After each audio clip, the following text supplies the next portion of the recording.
The playoffs are finally here. Let's go, everybody. The Masters Clash playoffs, the gauntlet has started. We finished the regular season last week, and now we have all the teams here. We're starting today with the number 8 against the number 7, with Inting for Ruby against Team Arthas, and then the winner moves on to face the number 6 in the standings, which is Go Next. So it's going to be interesting here. We have already with the playoffs, I mean, again, there's the occasion, so I am going for my HGC shirt. The Heroes Gaming Community, in case you haven't never heard of it.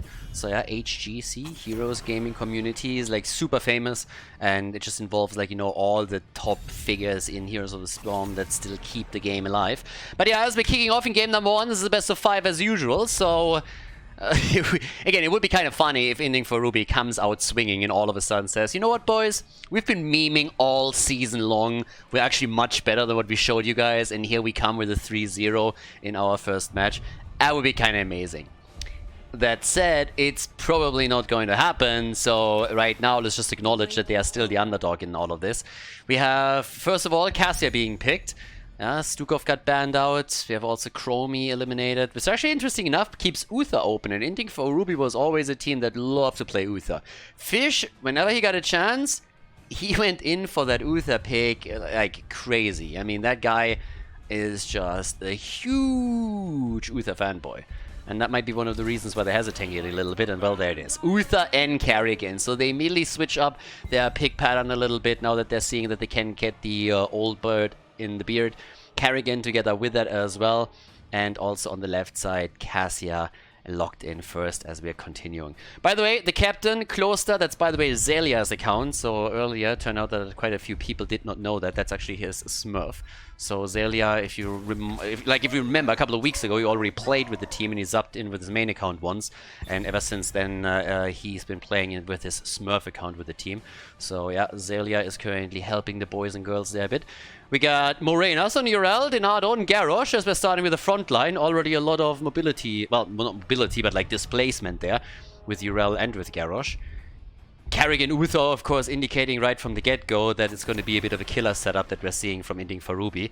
Interestingly enough, Infernal Shrines was banned out against them. They banned Braxis, and then Team Arthas banned out Infernal Shrines. That's usually a map that you don't see banned all that much, but they just didn't want to go up against Inting for Ruby on this one. So with Battlefield of Eternity, we have a 2-lane map, we have a little bit of action around the Carrigan engages, I suppose. Seems like Inting for Ruby is planning to head into the first map with a bit of a bang, trying to be aggressive. And we'll see what they're following up with on the damage. Alarak gets already banned, so that's the first thing. With Urel and Garrosh in, they want to get rid of Alarak. Also has a bit of a counterpart against Carrigan, of course. So there's that. Sonya gets banned out. And yeah, do we see Li Ming again, for example? Li Ming might be a pick. We have seen that quite a few times, but usually it's Mindhawk who plays Li Ming for them. So unless he is willing to shift around a bit, we might not see that. Baby Houdini, of course, the suspect for the side lane, as usual. And there's Blaze, and we get Vala. A little bit deep in the pick pattern, actually. Vala has been taken by Inting for Ruby, even on the last playdate, time and time again, and opponents just ignored her, mainly. But we have now seen also, even in the European scene, that shift into the straight-up multi-shot build on every single map. Now, the first time after the patch, when Vala was played on Battlefield of Eternity, we still saw the arrow build. So we're going to keep our eye out if they're still going for that and trying to get the extra damage in against the Immortal itself, or if it's going to be just the stacking on your multi-shot from the get-go. There's Li Ming for Zelia, and we also got Ana being played here. Awesome. So, with that, we got the Nano boost ready, we got Cassia ready for Bishops, and that leaves us with Nox, who is locking in the last one for them. Could be now, of course, the second support. That's what you would expect, having Uth in the main tank position with the second support behind it, especially with Vala. You want to have her safe here. And that's probably what they're going to do right now. And there it is, the right wing, the fruit fly. Well, ladies, that sets us up. Game number 1, Battlefield of Eternity. We're heading into the gauntlet here, into the stepladder system of the Masters Clash playoffs. And it is Inting for Ruby against Team Ash. First game of our best of 5 series here at the Masters Clash with Team Ash against Inting for Ruby takes place on Battlefield. On the left side we got Renella on Ana, Bishops on Cassia heading into stacking with a Thunderstroke on level 1. Denado on Garrosh, Morenas on Urel, and Zelia is playing Li Ming. Okay, there we go. I mean, we've been talking about the growing infestation as a bit of sexual innuendo lately, but when I look at the Thunderstroke, I mean... yeah, I just read the talent name. You guys were thinking it, so like that's not on me. But yeah, some of these talent names these days, they're a little bit odd. Inning for Ruby with Fish on Uther. Baby Houdini is playing Blaze. We got Mind Talk on Carrigan. Hat is heading into the Fire at Will on level 1 with Vala. And Nox on Brightwing. And that kicks us off with the game, everybody. So, good stuff here, yeah. Hat, of course, down here, as you can see. He's going to try and get his stacks together. For his level 1. Stacking into the late game is always kind of nice if you're trying to not only get the wave clear in, but also some extra damage against the opponent. That's a great talent to have on Infernal Shrines, even more so than on other maps. But even here in Battlefield of Eternity, it's a good one, as you can see. The combo attempt, the flip, and Vala gets out and is able to walk away. Nice, good stuff. I got a little bit of a scary moment here for just a second, but as you can tell, all good in the hood at the end of the day. We got Vala surviving and they're making the play for the camp immediately. And it seems like they're going to grab it because there's a 2-3 split on the side of the blue team. They have zero interest in going for the bottom camp. Would go up against the numeric advantage. And it's not really what you're looking for here. So instead, they're just going to try and go for the top camp, I suppose, and take that camp for camp. It's going to help them for sure. Also, it makes it a little bit harder for Hat to properly stack here if he only goes up against 2 or 3 heroes compared to the 4-man that you oftentimes meet at the bottom of the map. Also, kind of important here. But, yep. It is a party time. With Uther already sitting in the wings here. Has to be careful against Denado. Carrigan with the combo. There's not enough damage to follow up on this. Even if they land the entire CC chain, they're not going to get too much out of it. But the bot lane setup might be a little bit problematic. Bishops going up against Hat here with Nox as an assist, and Renella is doing the same thing for the blue team. So yeah, both of the teams are currently heavily reliant on this damage dealer and support combo. But we have another one rotating down at the top lane. On the other hand, the kill against Carrigan. And Baby Houdini, he's able to get away. They opened the sidewall up. How considerate. How considerate of them. Nicely done. So, with the level 4 talents now being ready, we have, of course, the teams also looking at the Shaman camps. I mean, again, the next objective, or the first one, is going to be announced in roughly 5 seconds. So it's time to make a play. With the level 4 talents, we're also now seeing the Psionic Pulse kicking in. On top of that, we got the Triumvirate here. And the Hand of Freedom! So, yeah. But, down to the bottom of the map. Always makes me wonder if it's a Scottish goat that watched a little bit too much... thingy, you know what I'm talking about, or if it's more so the American goat, you know, could be either one. I don't know. Braveheart, there we go. That's what I was looking for. Sometimes, guys, I'm getting old, you know. 11 stacks on the first talent for Vala. Oh, girl is getting there, and it's party time. First objective on the map. Let's go. Playoffs, everybody. With the gauntlet system, by the way, it also means, obviously, in case I didn't catch that yet, whoever loses here is out. If you win, you advance and you face off against the next opponent, and so on and so forth, until we have the final team determined that will head to the offline final in Paris. But if you lose, then you are out. And, well, there's already the hit against Vala. Okay, so she's down. Vala dead. Beautiful, engaged by Denado, but Ana is playing with her life for it too. So a kill for a kill here. The support is gone, and that is getting a little bit tricky. They're still trying to go for the defense. Baby Houdini on the move back. Gets caught. The combo of Carrigan lands. Brightwing helps out a little bit. And Carrigan wants Zelia. Trying to go for Li Ming here, but can't catch him. The Immortal with some damage. And the assist from Baby Houdini with the jet propulsion. Woo! I like it. The boys are making a bit of a play here. Awesome stuff. Good shit. So yeah, the offline finals in Paris on the 10th and 11th of July. It's all taking place there. If you guys want to check it out, you can go to mastersclash.eu or simply Google for Masters Clash Heroes of the Storm and you will find the website with additional information. You can watch it on site, obviously, travel restrictions permitting. 21 stacks for level 1 for Cassia. It's a little bit of a race, and the blue team is taking it. So the first Immortal will end up in the hands of Team Ash, just as we have Vala with a hot pursuit as her level 7. And by the way, we also get the Guardian of Ancient Kings over here. Against all of these stuns and setups, they want to make sure that they have some extra armor on it. It's a double support setup at the end of the day anyways. So, yep. Damage output is there. Hat is making his play. Top side, a little bit of a catch against Baby Houdini. Free damage on Blaze. Good for them. I'm not gonna mind that. But the bot lane, that's the one that is in real trouble. So that's exactly what they're gonna try to make their play now, to take the first fort of the game apart. And the wall is already gone, and they're pushing them back. Denado in particular, but it's also Morenas that is jumping in with the Irel from the side. So the Space Goat, extra jumpy today. Definitely had a Red Bull or two or Monster Energy, whatever it was, it definitely worked. Yeah, Blaze comes in and gets thrown out immediately. No chance for him today. And Zelia at the same time, riding in style on the money pick. New account, no problem, still need to go for the money pick here. The man knows what's good for him. So, with that, what's the damage output right now? We got 7,000 for Vala, but you look over to the blue team and it's Zelia with his Li Ming that is sitting at 11,000 right now. So, yeah, good stuff. But the camps are up on the map, and the blue team is already trying to take the one up at the top, which of course triggers an attack at the bottom of the map from the red team. Once that they realize that there's multiple heroes topside, they can safely go for the camp at the bottom and trade with your position. Baby Houdini is still moving away here, but he's probably already realizing that something isn't quite right here. Irel, she made it out, was of course in no position to really engage here, wanted to just head back to get some mana. But we got level 10 coming up. And with level 10 heroic abilities, usually the pace of the game shifts a little bit. And we're gonna see what they can do. 27 stacks for Bishops now, 24 stacks for Vala. Both of them pretty decent. Top side, 2 kills against 1 for now, but they're trying to go for another one. Morenas is in trouble, gets attacked, and the goat is down. Nice. That's the barbecue there, but that kill comes at a price. Even with the Divine Steed, Irel was not able to get away, and that bottom fort nearly fell because of it. But now we have the level 10 abilities kicking in just so slightly faster for ending for Ruby. And they're actually looking also for a fight. They have a 5 versus 4 now. Why wouldn't they? But of course now heroic abilities are ready for both of them.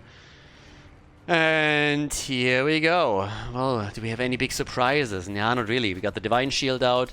Li Ming, as usual, with a wave of 4 standard talent, unless you're up against the Nubarak, then of course you want to go for Disintegrate to counteract the opponent's Cocoon. Brightwing still guarding the bottom, can always jump in here. That is a little bit of a bad look. Hat gets actually stunned out by the Immortal, so they still win the halftime show, so good for them. But the real action is about to start right now, and that's what we're probably going to see happen down here, as Urel pushed out another lane at the top to put more pressure onto the keep itself, sorry, the fort itself. Okay. We have it, Denado. Denado's actually eating a lot of damage, but he wants to go for the flip here. Morenas is also moving in from the side. Carrigan, hoppity hop, gets the Divine Shield even and gets the stun connected against Zelia's Li Ming. Bishops is also in trouble, and Carrigan is dead first. I mean, Cassia, of course. Bishops is sitting tight. We got Morenas at the side here, and maybe they can finally get the kill at least against Bishops, but no! Denado throws him out before he can get the final hit in, and therefore we have not only one dead hero on the side of the red team, but 2 of them. Blaze and Carrigan are both eliminated, and now they got the opportunity to take down another Immortal. Log another objective in and take a solid lead in this first game of that best of 5. Yeah, really good start for them. The damage output is of course reflecting it too. We got 14,000 for Cassia. Vala just can't keep up with that.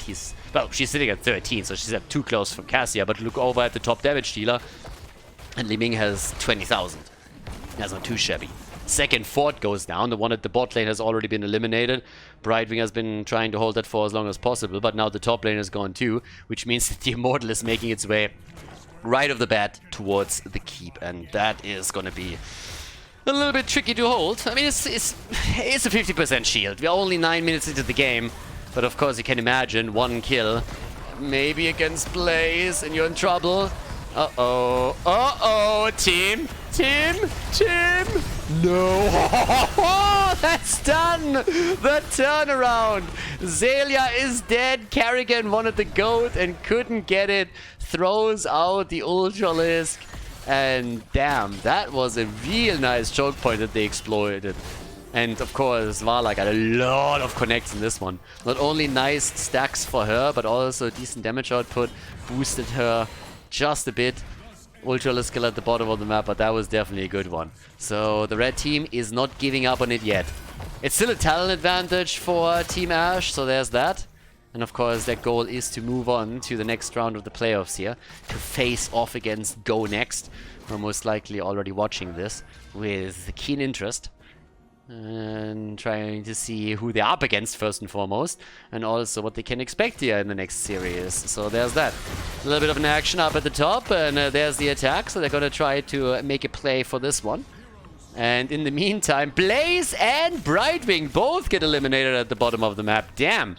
Camp against the double kill. I'm not quite sure if they're going to be too happy about that. No, that didn't really look too good. So, yep, that's even more momentum. Unless... Hello? No, not like this. Karrigan. No.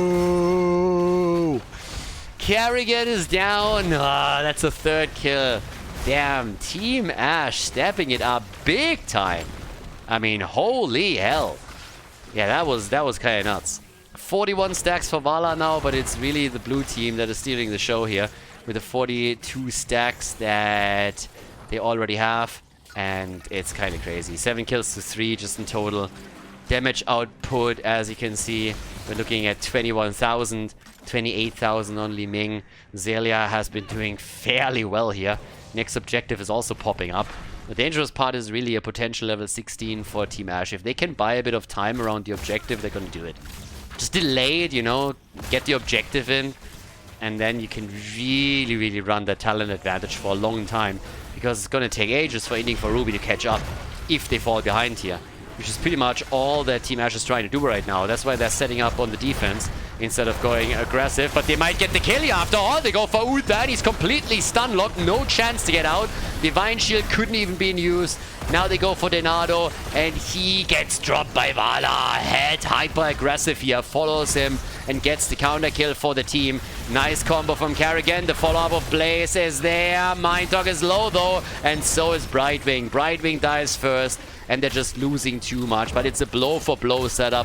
Vala dies just before she kills Cassia. And now we have, of course, another Immortal right into the crosshairs of Team Ash. A team doing very well here as they're attempting to take another objective with their level 16 talent advantage that they currently hold. Even pushing the bot lane out a bit further. The wall already opened up over here. And at the top we see the same picture. The wall opened up and the keep has already taken damage. So this is going to be real tricky. If they now take 100% Immortal, we're not only going to see a keep fall. We might see the game end. And even if they can't end it, the core should take damage. So it's really up to Inting for Ruby now to somehow bring this back a little bit. And I don't really know if that's going to be a problem. If that's going to be possible for them. It's kind of rough. Yeah, it's really a little bit tricky. They're trying to catch experience now to somehow get level 16. I don't even think that's possible. And that's a big Immortal. Obviously, it's going to go down to the bottom of the map now. Always going to attack the lane that is less pushed. And since the keep at the bottom of the map hasn't taken damage yet, or not a lot, and the one at the top has already suffered a significant amount of damage, Immortal traveling through the bottom of the map now. And they are, I mean, they got a camp, they got catapults coming in, and they're looking really strong here. Guarding the side, guarding the flank. Urel is not even here yet, but she's going to make her way over just soon. Keep in mind, she also has Divine Steed.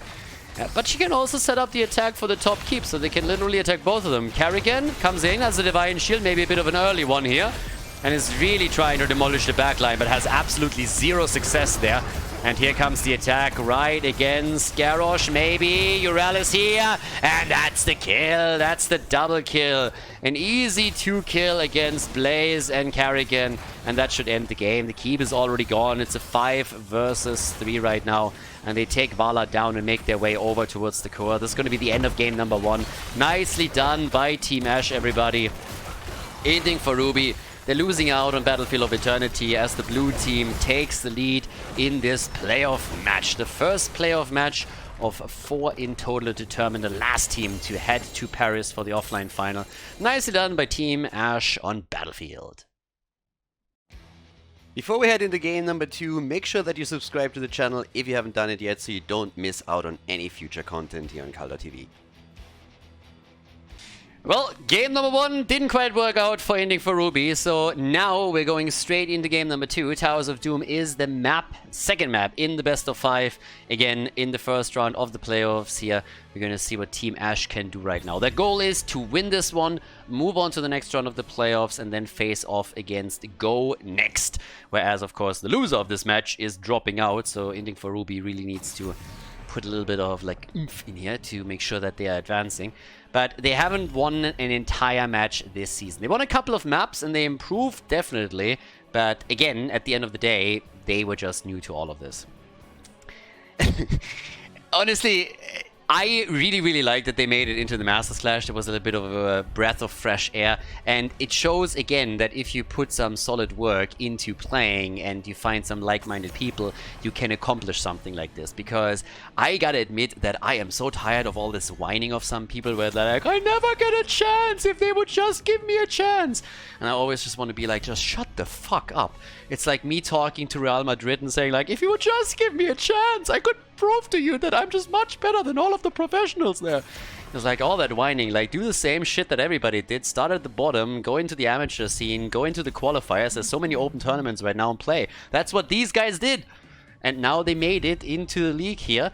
And yes, they're not winning a whole lot, but they're getting better. They're getting experience. They can carry that into the other competitions that they're playing, and it's awesome. And at some point, we might see some of them again.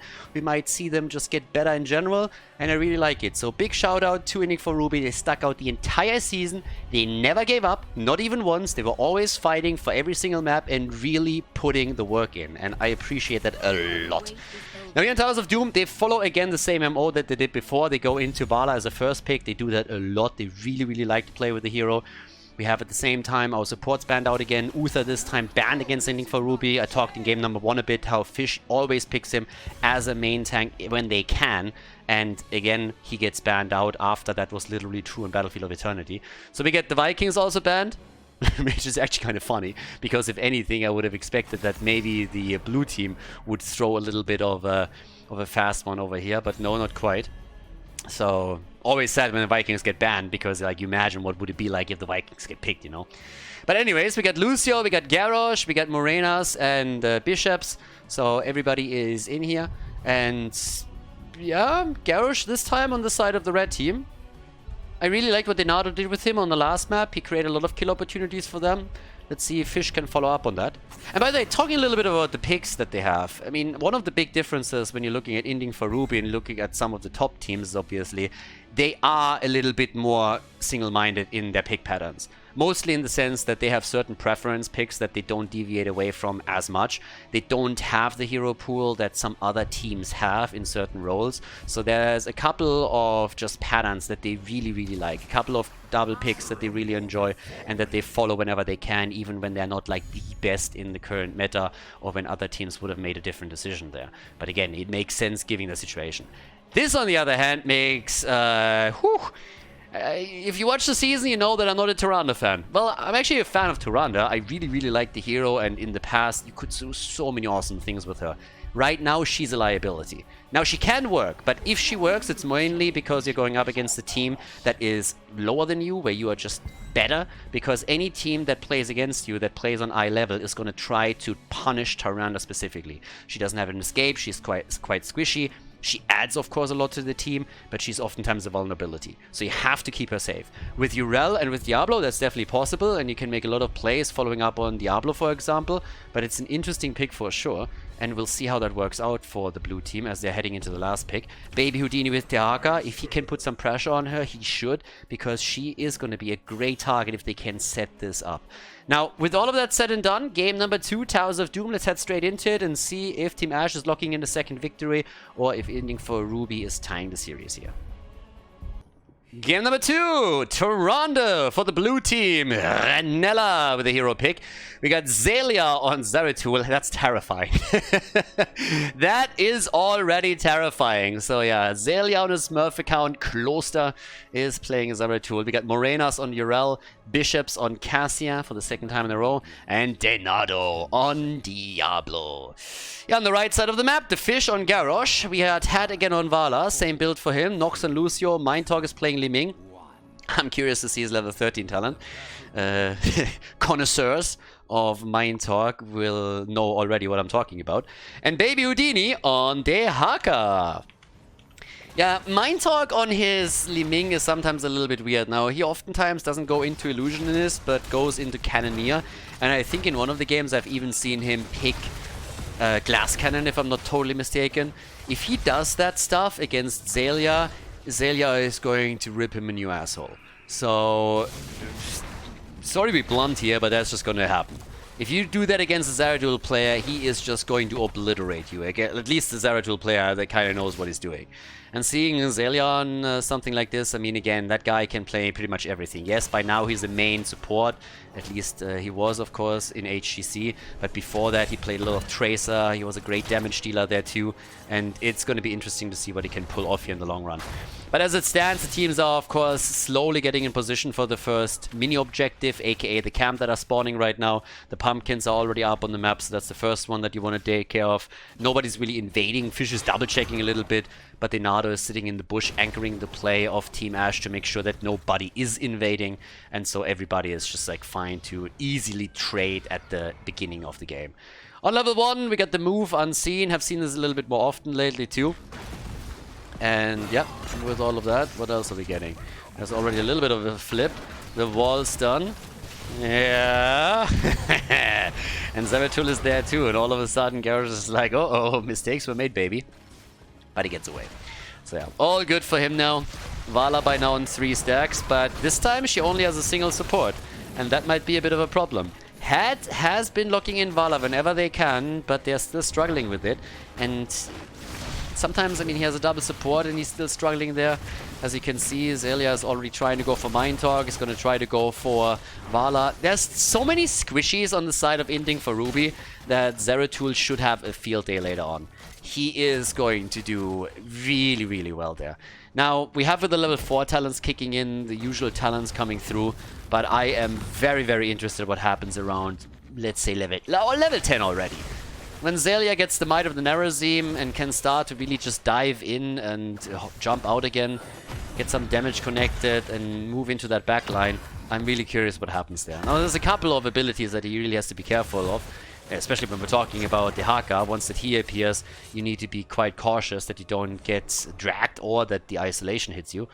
But that being said, you have 2 fantastic targets in Vala and Li Ming, and on top of that you get Lucio that he can attack. So there's a lot really coming together here. But yeah, we'll see. Now, with them really occupying the opponent's backline, it's also going to create a bit more space for Tyrande. I talked a bit earlier about how she can be very vulnerable if your opponent attacks her. But if you can keep them busy and you're always the one in the driver's seat, that's a different story. Bit of a fight at the top as well, as they're trying to slow that down. Yeah, Morenas is currently busying 2 of them here and buying some time for the rest down at the bottom of the map to play out that 4 versus 3. So good for them. Shots are fired at the top side though, and they have still not locked in that last one. So here's the play still. Let's see what they can do. Shots are being fired and boom. 32 against 36. The lead is indeed there for Team Ash. Alright, kind of the opening that you would expect. No kills yet. Everybody's just dancing around, taking it a bit easier, being a bit more careful. The experience comes in on the side of the red team just a little bit quicker. The early level 7 talent, of course. Oh, Dehaka! Baby Houdini. Yeah, he's still fine. He's alright. So we got the good vibrations. Calamity. I don't know, guys. Good vibrations. We talked about sexual innuendo. I mean, the more of these talent names I read out loud and the more I think about it, I'm just like, damn, Blizzard, you got a dirty mind. It's like, whew. Alrighty, so. Anyways, maybe it's me, but if you, well, no, not really. No, it's Blizzard. Anyways, so 0 kills against 0. We got the Seeker now in the dark, and that's really where slowly but steadily Xaylia is starting to pick a bit of pace here. Now all the way up towards the top, Baby Houdini is all of a sudden also making his play, trying to capitalize on the global, of course. If you can push the lane out, put some pressure onto the bell tower top side, is always nice. The priority is the bot lane, of course. But if you can put the counter pressure up at the top, then you're gonna go for it. 21 stacks already for Cassia, so that's also not too bad. Level 10 abilities are gonna be up next, and then Xaylia should be able to really do a whole lot of work with his Might of the Narazim. I mean, I guess technically they could try to go into like VP into APOC, but we haven't seen that in Europe for a long time. That would be quite the surprise. And that, on the other hand, surprised Garrosh a bit, so he's down, and ooh, that's one eliminated. Easy peasy. Renella! No! There's the kill against Tyrande. She's the first one to fall, and they're going for the double kill. Damn, son. What's going on? All of a sudden, we're seeing Inting for Ruby just turning up the heat here. Urel is jumping in. The fight isn't over. Zeratul isn't here. And he's slowly making his way in. Now you gotta be careful, because Had has no hit points. Yeah, they're still trying to fight for this one. They got a chance now. And yes, Urel is trying to interrupt it once again. Hihaka is chasing Zeratul. They're creating some space. There's the owl and a little bit of against Mind Talk, and he still gets the channel. The interrupt was there. That's of course one of the advantages of you running Tyrande on the map. It's not only the Hunter's Mark and the stun, it's also your ability to interrupt the opponent. We indeed get APOC, by the way, but as you already guessed it, we have Might of the Narazim. Quick check at that fight. I mean, first Garrosh went down, and then all of a sudden, bam, Tyrande dies, and we got the kill on Diablo, so nicely done. As you can see in our little live view over here, Li Ming got killed. Then again, Leonardo is also getting attacked after Dehaka with another dragon. What a beautiful ult from Bala. Nice. Xaylia is down 2 kills to 3. Inting for Ruby. They're inting for kills right now. I like it. Every time the counter kill, it's right there. Well done by them. It seems like they woke up after game 1 a little bit. So yeah, good shit over here. Well done. And again, it's Baby Houdini with these constant drag and connects that he gets on the CC that is just so impactful. Also that choke point set up for Vala. Everybody clustering in front of the wall, and she lands that Rain of Vengeance with multiple stuns. That was insanely important for them here. So well played, well played. Now, with all of that said and done, we got the 18,000 damage for Cassia, 17,000 for Vala. Had still trying to stack. Over here, the attack. Gotta be careful here. Ooh, did that drag just miss? Baby Houdini, did you just miss one? Really? Damn. Okay. Now, what is going to be important is really what's happening around level 13. I'm having my eye on Mind Talk. I don't trust this guy anymore. Mind Talk, you need to adapt here. Xaylia is going to farm you if you don't. So, yeah. Or you're just not going to do enough damage in the game. He really, really, really likes Cannoneer. I don't think you can play it here. I honestly don't think you can play it anywhere. I just think Illusionist is way too good to give up on it, but he loves that stuff, so we'll see. There's the drag against Diablo, a bit of damage already connected, stacks are not completed. There's the APOC, zoning APOC, and the kill nearly against Fish, but he survives and he gets out. Once again, Had with another Rain of Vengeance. Xaylia's jumping in and out as he's looking for the damage. He can't deliver the final blow, and as the red team already channeled through the entire altar, they're of course not interested anymore in fighting this one out. The drag is there, Baby Houdini. Nice. That man, look at him. Oh my god. The quickest tongue in the West. 2 kills to 3. And now we got level 13 about to kick in. And by the way, Info Ruby's ahead. Just saying. Yeah, look at that. Illusionist. Even Mind Talk going up against Xaylia. Zeratul says, alright, I got it. I'll let the Cannoneer slide for today. We're going Illusionist, baby. There we go. Okay, the man is not completely insane. I like it. Now, we got the level 13 talents. The Quickening Blessing is already in. 40 stacks for Cassia. And, well, what else are we getting? Ural is pushing out the top lane a bit. I like that they're fighting back here. They might lose it still, of course you never know. But I really, really like that the red team is currently doing whatever they can to bring this back slowly and tie up the series. With Pumpkin spawning again, that's of course the moment where you still need to consider, hey, do we go for our own camp?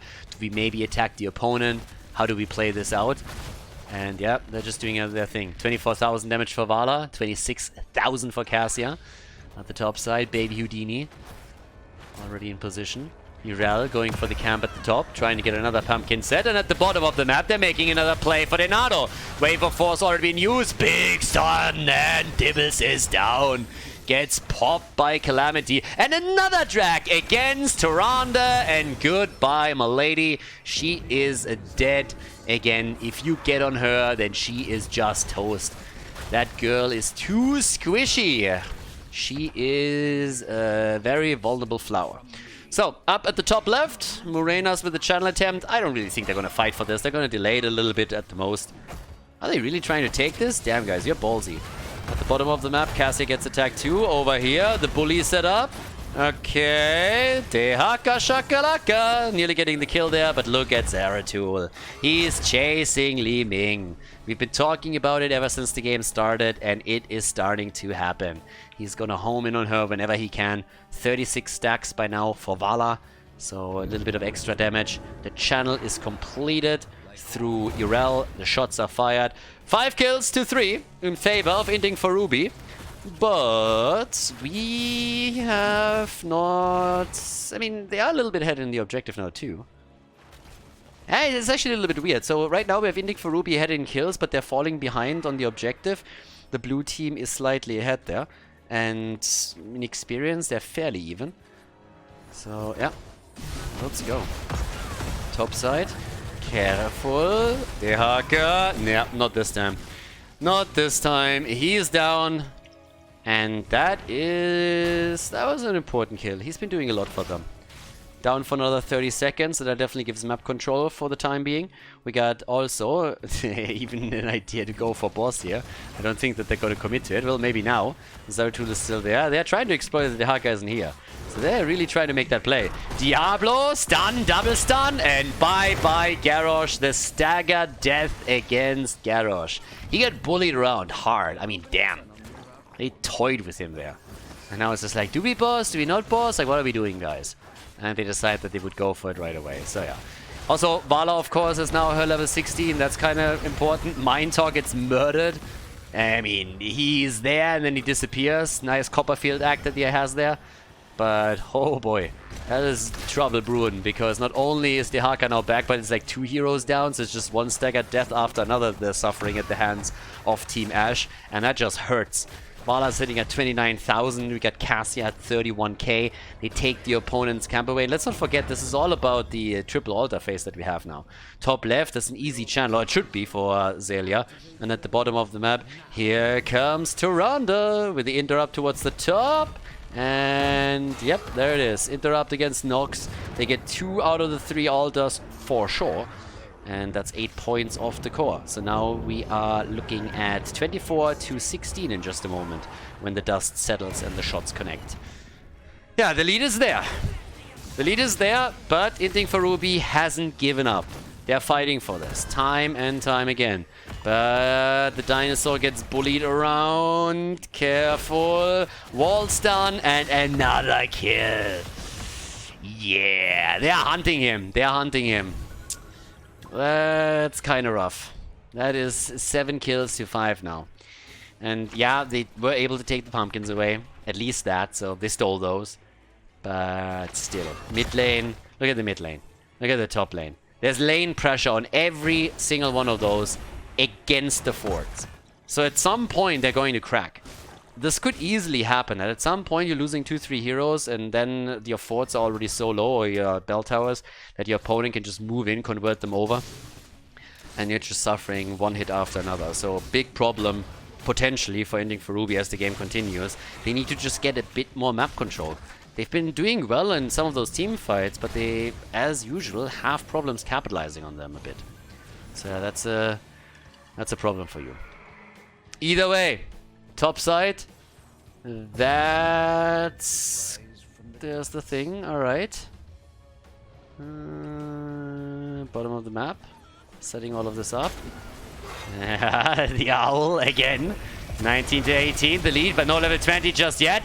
The ult from Vala, Dibbles is fully stacked, gets the combo off, but the Indomitable is saving Fish from the stun at least. The Haka coming in.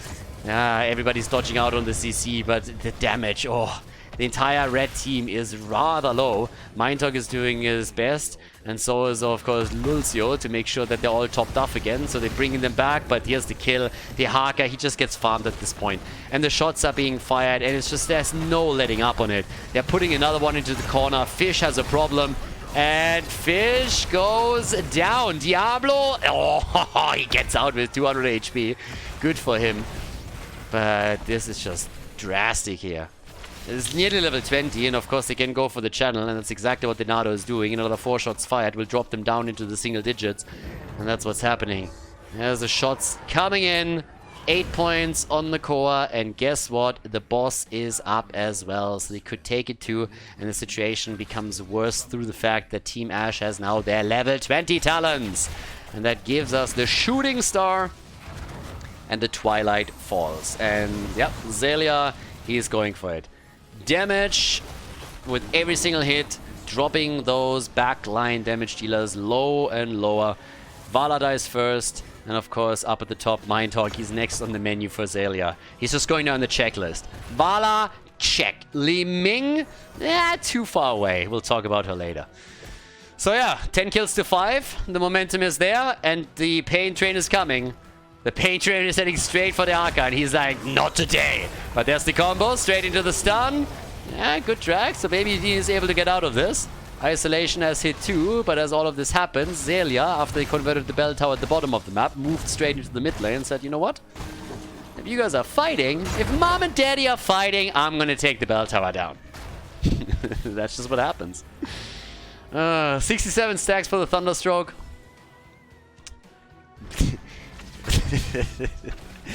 And, well, that is not quite game if they get the connect here, but 6 bell towers in their hands. If they get the altar, whew, down to 2, that's a pumpkin camp that ends you right there. Cassia, talking about pumpkin camps, guess what Cassia just took? Bishops just claimed it, now they're moving over, they're hoping for Diablo to get a kill. The Haka, of course, is going to move down whenever the real fight breaks out. And Inting for Ruby is just hoping for level 20. They're sitting there, it's like, damn, we need the 20. It's so close, they have it, but they cannot come in and defend this. How many shots? Oh, they just got it. 6 shots fired, but damn, that was close. That really looked like they might prevent the last one from coming in. Baby Houdini, no. Yeah, they're going full Jurassic Park on his ass and take him down. 11 to 5 kills, and well, ladies, that is gonna be game number 2. It's gonna be a Hail Mary attempt to try and defeat them at the boss, but unless a disaster strikes for Team Arthurs, it's gonna be a win. First, Lulcio goes down. Yeah, Luigi is dead, and so is Garrosh. They're chasing them all over the map. I mean, damn, they're getting farmed now. 14 kills to 5. It's a 5-man team wipe, baby. Alright, so time for the boss and time for the end of the game. Nicely done, 15 kills to 5. Great damage output, not only from Cassia, Zeratul on 37,000, Vala 55k for Inting for Ruby, but this is boss, this is game, this is a 2-0 lead in this best of 5 at the playoffs for the blue team. Nicely done as the shots hit the core and the lights go out for Inting for Ruby on Towers of Doom. Well played by Team Ash.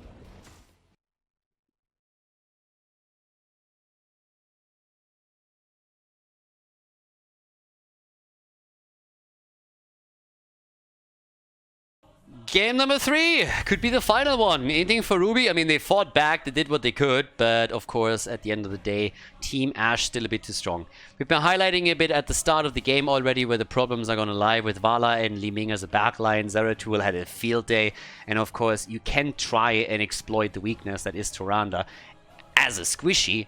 But if you have Diablo and Urel at the front creating space for her, Zeratul just drawing all of his attention to you, then she can shine a bit more. To be fair, she got killed multiple times and struggled definitely a bit once that the fight turned against them. But they made it work here. I still don't see her getting picked a lot when teams are fighting on eye level, because there is still an experience gap, as already explained. Now, we're heading into game number 3, and if they win this map, then they would move on, Team Asher this, to the next round of the playoffs to face off against Go Next. We got Dragonshire coming up, and this is a bit more of a macro-heavy map right now, and it was taken by Inting for Ruby, so they were the ones that came in and said, okay, we want to play here. Hanzo gets banned, yeah. Bishops just doesn't get a chance to get his Hanzo out now, and I think that's a good ban. We've seen too many good Bishops arrows that just turned the game completely. And his Cassia gets banned out too. They're target banning Bishops at this point, just saying like, yeah, you're not getting your hero. But Morenas, he goes straight for Rexa. That's actually one of the heroes that I missed a lot in the Korean tournament that we casted just the other day. Because, damn, they did not pick Rexa. Like, pick him, ban him. They didn't give a fuck. Rex who? Exactly. So, yeah, the man with the mask and Misha, they've both felt a little bit sad and ignored. But as it is so often, the meta in the Korean scene is just different. So here's Urel, and we got Vala together with it. I already talked about this in game number, I think 2, that when it comes to their pick patterns and their hero pool, they have certain MOs that they always go through if they can, and the pick into Vala is definitely one of them. So they like to do that, and here it is. Now, the double pick on the other side, though, with Rexa, you already have a very, very solid top laner that more or less guarantees you a top lane victory, unless, of course, rotations are coming in, which is, I mean, pretty much the case in any game, but he's gonna put the aggression there. And the rest, the 4-man, is centering a bit about an Anubarak engage with the Stukov follow-up. This is one of the first games in the series. Actually, it is the first game in the series, where Stukov did not get banned out initially because they wanted to ban Cassia. They were struggling against Bishops, and that is already considering that they banned out Hanzo, which is his normal go-to hero. So his follow-up is Cassia, and even there he was too strong. And there comes the Zeratul ban. Just saying, yeah, Zelia, we're seeing you, and we are not really happy with that. Problem is that you might be able to ban Zeratul, but there's a lot of other heroes that Zelia could pick here that would still be very, very good for them. So we'll see what they can do. Now there's Uther.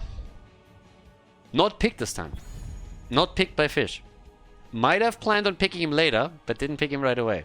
Now, they picked Urel, and that's also a bit of a counter pick. So there's like trying to, you know, get it away from the opponent, take it for yourself. If you can't ban it, just pick it away. So that's one of the plays here.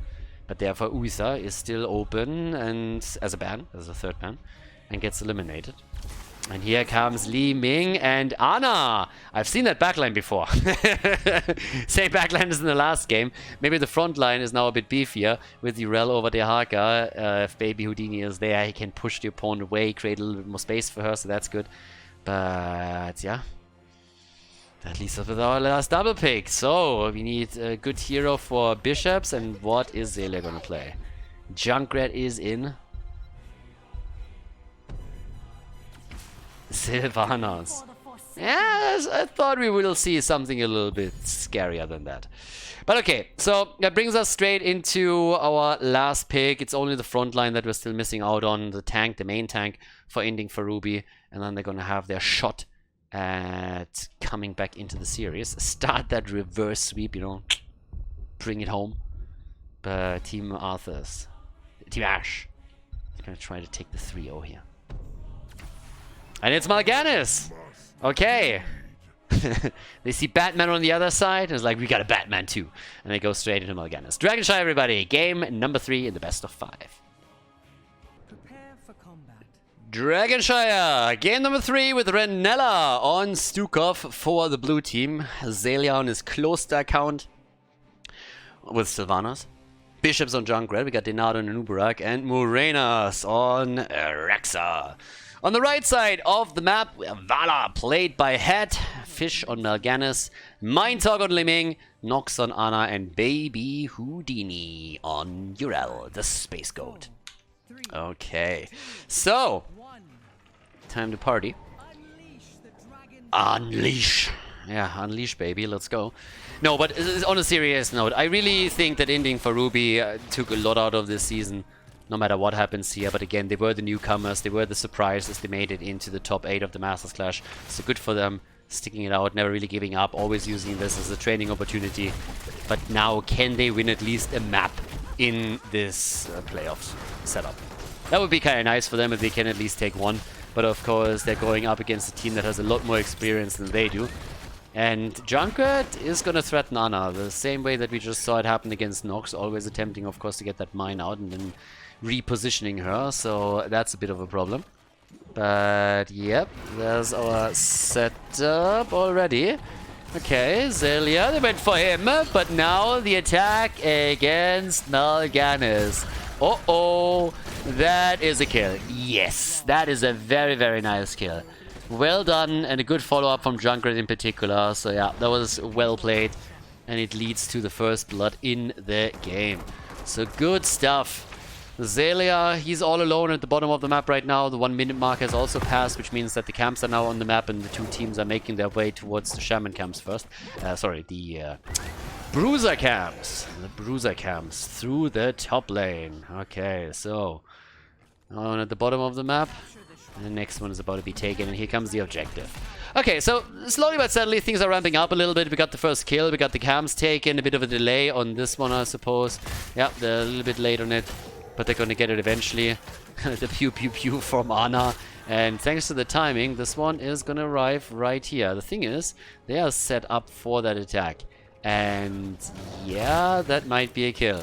There's already the attack coming in, but nah, they're missing it a little bit. Still, Fish also has to retreat at the top. They were trying to at least threaten the Dragonite for the time being, especially with Li Ming now in the middle of the map. But as you can see, here comes Denardo, and Mindtalk is in trouble. Ping, ping, ping, ping, ping, ping, ping, team, team, team. He misses this one though, but he connects the second one, and Mindtalk gets away with 30 HP. They didn't believe, Denardo didn't believe in his own stun. He YOLO'd it out, and then he simply moved away. One more hit, and that would have been the end of Li Ming, but they just did not trust. Yeah, that's unfortunate. Already. I mean, Bishops is booping them around the entire time. He's trying to punish them for banning out some of his heroes, and I can totally understand this. Oh, Zelia with a Dragonite! Mindtalk was trying to get one of the shots connected, but they were all soaked up by Denardo and barely missed. So yeah, Zelia didn't flinch, and that's Dragonite number 1 in the game. 1 kill against 0. We're 3 minutes in. We got the first DK. Bit of a play at the bottom against Baby Houdini, and the Space Goat is dead. Space Goat down. Dragonite in the middle. 2 kills to 0. Uh-oh, baby. It is getting tricky. And up at the top, Morenas is just sitting in the bushes and watching all of the rotations happening. So yeah, you're up against the 3-pronged attack. Up at the top side, we got Rexar, then at the same time, the 3-man at the bot lane and the Dragonite in the middle, playing it out as slow as possible. I mean, again, if you're not in a position where you can do a whole lot with the Dragonite, just be patient. Wait for the minion waves, use your Dragon's Breath, and burn them down, and retreat. Play out the timer. You don't have to YOLO in until your opponent takes you down. You can just simply play it slow, play it steady, use it as a wave clear, and allow the rest of your team to push somewhere else. It's totally fine. Calamity is now in play. Level 7 abilities. Bishops, careful, to the moon! Jumps over the wall, and yep, goes straight up for the camp with the rest of the team. They are all down here. They are not afraid. They still have this bit of vision on Urel in the middle. So Denardo is just like sitting down here, double checking that nobody moves through here, knows what's up, nobody's contesting it, so they can take the camp and then can rotate over, which means that this little trap setup has not done anything so far. They're repositioning, but Zelia is paying attention, and he double checked right away what was going on. And now it's Inting for Ruby, who has to move down to the bot lane to ensure that they're not losing out against this too much. So it also... Oh, Baby Houdini, careful, bro.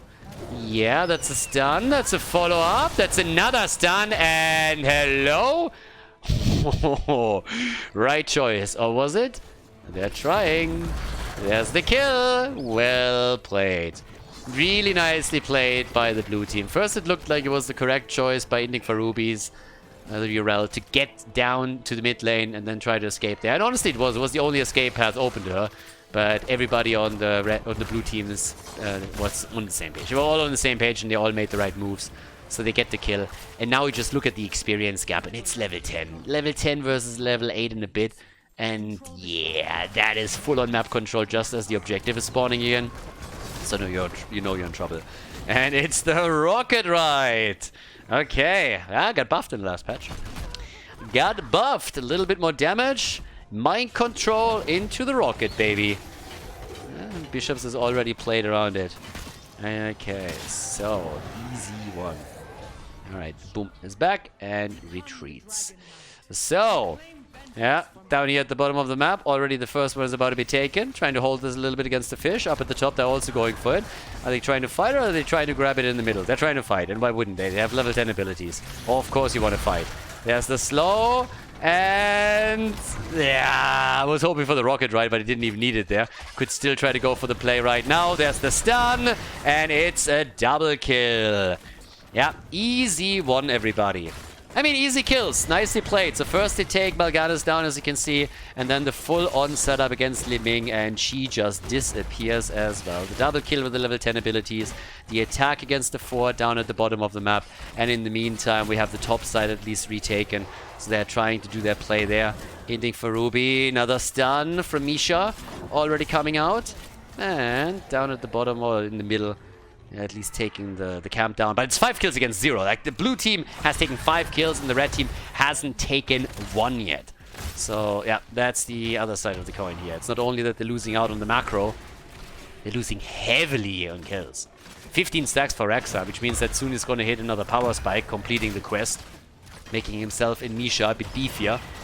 But they're already playing more aggressively around the mid lane here too. Okay. Top side.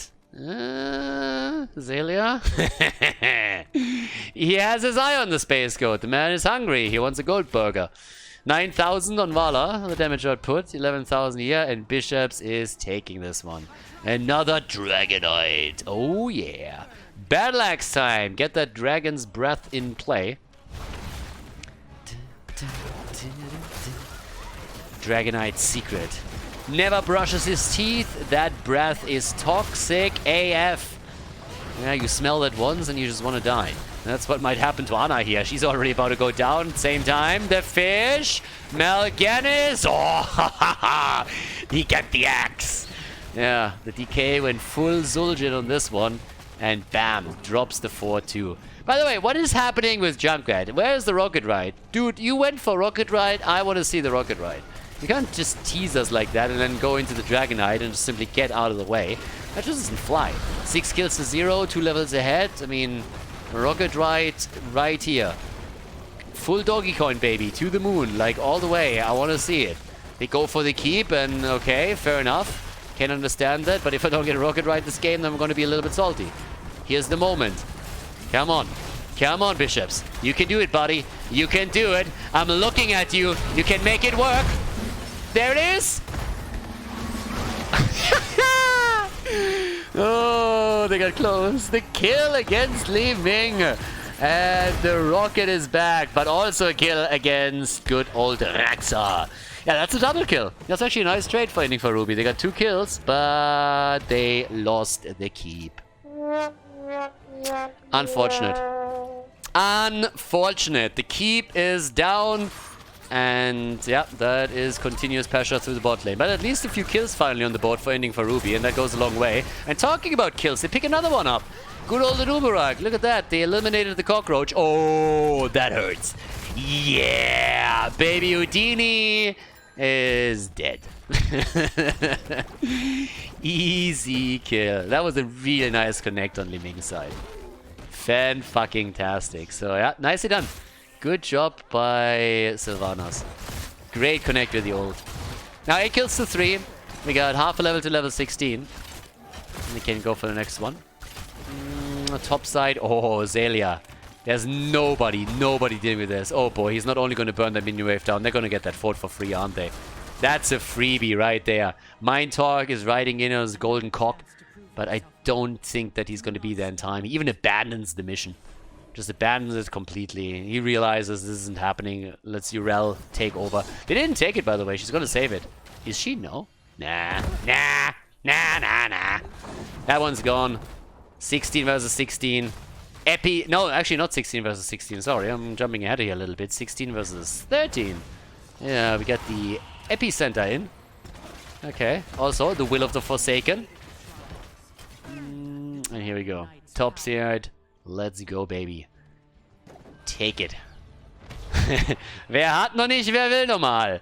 Denato wants the Dragonite as well. He's just like, everybody gets the Dragonite. I want the Dragonite too. And he gets it just before the interrupt with Stukov happens.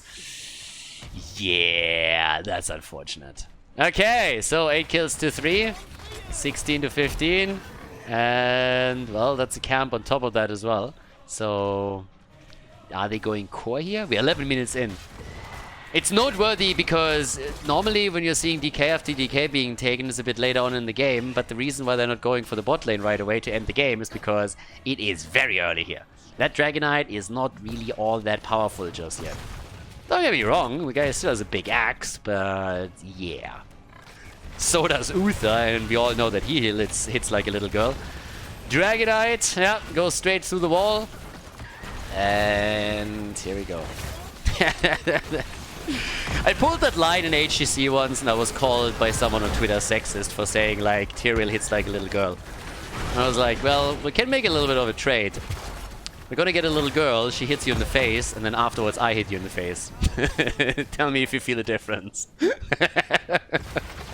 Level 16 talents, the punishment! Oh yeah, punish me baby, let's go. Here comes the team fight.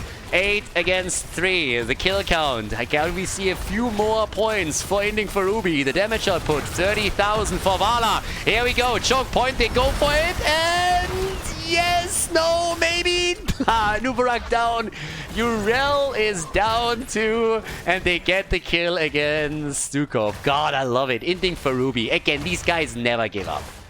They always know that they are the underdog, no matter what happens. They always know that it's going to be an uphill battle, and they don't care. They just fight and do their best, and I absolutely love it. Awesome stuff by them. A level down, and they're just fighting for every single camp whenever they're on even talent. So now they get the double kill against the Nubarak and against Stukov. They sacrifice Urel for it. They're still behind, of course, and they're still struggling to regain map control, but they are fighting back. We got 59 stacks for Vala now, so slowly but steadily she's starting to stack up towards the late game. Now, they are still more than a level behind, so level 20 is a real concern for them. And, well, here's a little bit of a play attempt. So, let's try and make that happen in the mid lane. See if they can force another fight before level 20 hits, which is going to be, potentially at least, a big problem for them. And off we go. Hat is coming in, taking the camp down. Liming, just sniffing out the... No! Baby Houdini, the mind control! Run! Run! He actually gets away. No! No! Not like this! No! Oh! Nice! Juke City! Woo! That was an awesome one. Check this out. Nice. Nice, nice, nice. Look at this. Look at this. Look at this. And he's out. Nicely done. Nicely done. Well played. Well played. Applause, applause, applause. That was a serious action here from our boy. Baby Houdini. He's alive. And in the meantime, they're still fighting through the mid lane. Oh, that was a bit of asymmetry. But they still get the kill against Malgadas, don't they? No, they might not. So the mind control misses, and then Nubarak dies instead. The mind control misses because Jumpcat boops him out of the path. Zelia doesn't connect it. Baby Houdini is low, but they get the Nubarak kill, and they get a kill against Rexar. What is happening? Hello, team? Anna, look at Nox keeping everybody alive here. Sexy setup. I mean, Anna is just always there, and now they're getting closer and closer to tying even on the level 20 talent. They retake the top for a bit of control. They need someone at the bottom of the map to deal with the catapults, but they are going for it. 7 kills to 9. There's a lockdown attempt against Vala. 67 stacks by now, I might add. The comeback, ladies. It's happening. The comeback. Just you wait. Yeah, but somebody has to deal with the Winions. They're gonna take that core down. Shots are fired, quite literally. Yeah, but Urel is having none of it. Alright, baby Houdini, there we go. Our boy is on duty. Yeah, Bishops is retaking top. And Nubarak is back. Rex are on the way. They're going for the camp. And it's all about experience now. Get that level 20. Get the even talent. Give yourself a fighting chance in the team fight. Repulsion, and more importantly, the Far Flight Quiver. Not with Manticore, again, has gone for punishment for the multi-shot cooldown reduction. And yep, off we go. 46,000 damage puts Vala into the top seat, the driver's seat for this. Okay, the attack is there. Yrel, careful, slapped around a little bit, and here comes the hit, and nearly the kill against Anna. Nano boost on Mind Talk is looking for the kill, and he finds it. He pops Zelia, just takes him down here. Well done. Zelia down. By the way, Cannoneer build, he went for it. Last time he didn't because he realized that against Zeratul it would be too much of a problem. But in this game, no Zeratul, no problem. Goes straight up for the Cannoneer build. And dies a painful death as he gets ganked up by the rest of the team. Yeah. So, kill for a kill at the end of the day, I suppose. With Sylvanas down, Li Ming dies too. 76 stacks by now for Vala. So, yeah, we're looking at 300 damage pretty much. Extra damage on the multi-shot, so there we go. And here comes another lockdown. They're going for the backline again. Oh, the slappity slap for Renella! Stukov! No, Yrel! Maybe Udini! Fish! Yeah, he's also in a bit of an awkward spot right now. It's like, I don't want to be here. Let me leave, please. Head on the other day, he's saying like, guys, choke points, multi-shot, hey, yeah, that's something I really like. But look at the lockdown from Stukov.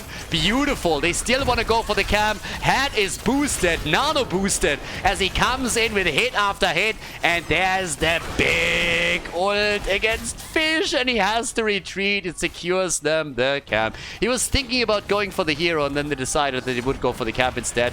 The mind control connects to... What a setup here again. I mean, damn.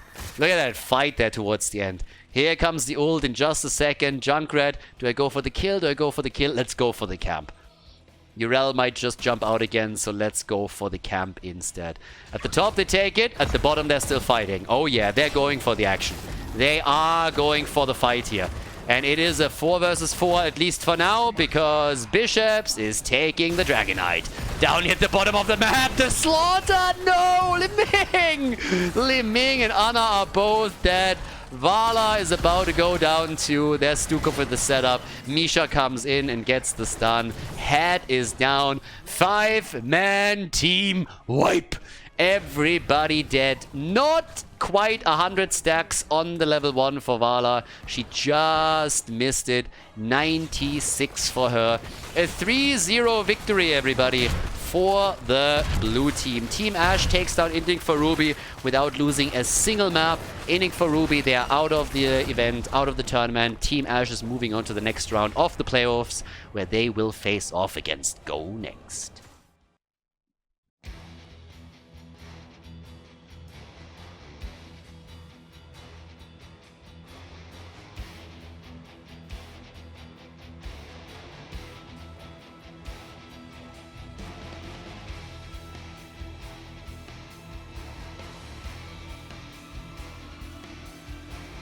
Thank you everybody for watching the video today. I hope that you enjoyed the show and the commentary. And keep in mind that the spoiler protection that is going to run for the rest of the video is made possible by all the support on patreon.com. So guys, if you want to support my work, if you want to help me start new projects and keep the spoiler protection in place, please consider heading over to patreon.com/Khaldor. There's also a link in the YouTube description, and check that out. Thanks in advance, and see you guys next time with more esports coverage here on Khaldor TV. Have a great day.